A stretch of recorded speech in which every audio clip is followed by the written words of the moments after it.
Hello po para po mga Sections Swiss Wi-Fi users, mga suki, kumusta po? Mao pa yung adlaw. May da po ko ta update about pong piso Wi-Fi, may da po ko tayong changes. Pero diri angay kabarakan.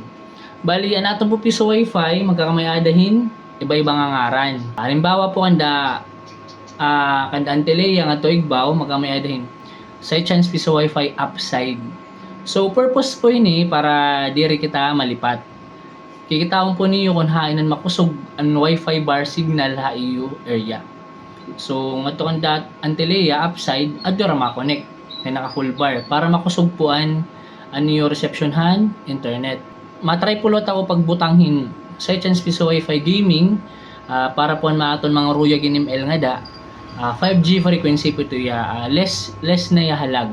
Pero diri ko may sir ngayon nga wala talaga yalag kay diri perfecto naton internet nganhi aton lugar. Kung stable ang hataga aton ng internet, stable pulotan niyo makakarawat nga internet.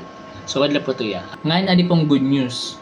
Kay bisang po burbalhin ka mo, halimbawa di ka mo haamon, kung di ka mo ubos, di ka mo mag-connect, mabaling ka mo sa chance piso wifi la, waray extension. Kaya siya po yan main. Ang minana po ito, ani oras diri po mawawara. Bisan din ka mo sa chance piso wifi magburbalhin nga dito area nga daigbaw. Kitaon na niyo kung hayan makusog ang signal at ka mo makakonek, diri po mawawara ni oras. Adto la po ito hiya.